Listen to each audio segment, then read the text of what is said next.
ଆଜ୍ଞା ଆଜି ପାର୍ସଲ ଆଣିଥିଲି 70ଟା, କେତେବେଳକୁ 30ଟା କ୍ୟାନସେଲ ହେଇଗଲାଣି। ଦେଖନ୍ତୁ ଏ ମୋ ପାର୍ସଲ ଗାଡି ଥୁଆ ହେଇଛି ବନ୍ଧ ଉପରେ, ଦେଖିଲେ ସେଠି ଗାଡି ଥୁଆ ହେଇଛି। ମୁଁ ଚାଲି ଆଇଲି ଦିଟା ଏ ମୁଗ ଛୁଇଁ ଖାଇବି ଧାନ ମଣ୍ଡପ ପାଖରେ। ଆଉ କଣ ଆଉ କରିବା, ଭୋକ କଲାଣି ଜୋର, ମୁଗ ଛୁଇଁ ଦିଟା ଖାଇଦବା, ତାପରେ ପୁଣି ଆଗକୁ ବଢିବା। ଆଉ ବିଲ ବାଲା ଯଦି ଦେଖିବ ନା ତାହେଲେ ମତେ ଖାଇଦବ।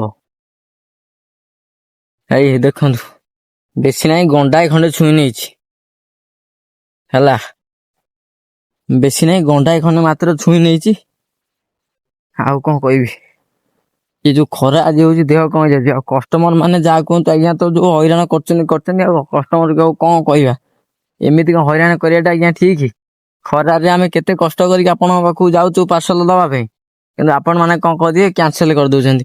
ଦେଖୁନାହାନ୍ତି ଏ ତଳେ ଯୋଉ ବସ୍ତାଟା ବନ୍ଧା ହେଇନି, ଟୋଟାଲି 30ଟା ପାର୍ସଲ କ୍ୟାନସେଲ। ଆଉ ଉପରେ ଯାହା ଅଛି, ଆଉ ବୁଝିପାରିଲେ। ଓହୋ, ରଖୁଛି ଆଜ୍ଞା।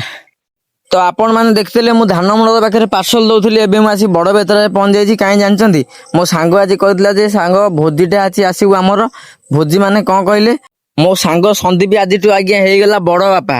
କାହିଁ ଜାଣିଛନ୍ତି, କାହିଁକି ନା ମୋ ସାଙ୍ଗର ଭାଇର ସାନ ଭାଇର ଝିଅ ହେଇଛି, ଆଉ ଆଜି ହଉଛି ତାର 21। ଯାହା ହଉ ବହୁତ ବଢିଆ କଥା, କାହିଁକିନା ସେ ତାରି ଘର ପାଖ ଏକ ମନ୍ଦିରରେ ଭୋଜିର ଆୟୋଜନ କରିଥିଲା। ଆଉ ବହୁତ ସୁନ୍ଦର କଥା, ଗୋଟେ ଆଜ୍ଞା ତମ୍ବୁ ପକେଇଛି, ଯେହେତୁ ଖରା ଦିନ ହଉଛି ଲୋକ ଆଜ୍ଞା ବସି ପାରିବେନି, ଏତେ ଖରା ହଉଛି। ତ ଡାଇନିଂ ଟା ପଡିଛି, ତମ୍ବୁ ଖଣ୍ଡେ ପକେଇ ଦେଇଛି, ବହୁତ ଖୁସି ଲାଗୁଛି ଆଜ୍ଞା। ଗାଁର ଲୋକମାନେ ଆସିଛନ୍ତି, ବହୁତ ବନ୍ଧୁବାନ୍ଧବ ମାନେ ଆସିଛନ୍ତି। ଆଉ ଶେଷରେ ମୁଁ ଆସି ଆଜ୍ଞା ପହଞ୍ଚିଗଲି ମୋ ସାଙ୍ଗମାନଙ୍କ ସହିତ, କାହିଁକିନା ମୋ ସାଙ୍ଗମାନେ ଅପେକ୍ଷା କରିଥିଲେ। ଜାଣିଛନ୍ତି ଆଜ୍ଞା, ଡେଲିଭରି କାମ ମାନେ କୋଉଠି ପାର୍ସଲ ଦେଇକି ଆସିବାକୁ ଟିକେ ଡେରି ହେଇଯିବ। ତ ଆସିକି ମୁଁ ପହଞ୍ଚିଲି, ସେ ଦେଖିଲା ବହୁତ ଖୁସି ଲାଗିଲା, ଯାହା ହଉ ସାଙ୍ଗମାନେ ସମସ୍ତେ ଆସି ପହଞ୍ଚିଛନ୍ତି। ଆଉ କଣ ଆଜ୍ଞା, ମୁଁ ତ ଏବେ ଖାଇସାରିଲିଣି।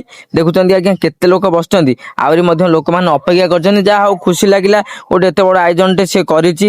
ଆଉ ଦାୟିତ୍ଵ ଆଜ୍ଞା ନବାଟା ସବୁଠୁ ବଡ କଥା। ତ ମୋର ବି ଆଜ୍ଞା ବହୁତ ପାର୍ସଲ ଅଛି, ମୁଁ ବି ମଧ୍ୟ ଖାଇସାରିକି ଏବେ ବାହାରି ଆସିଲି।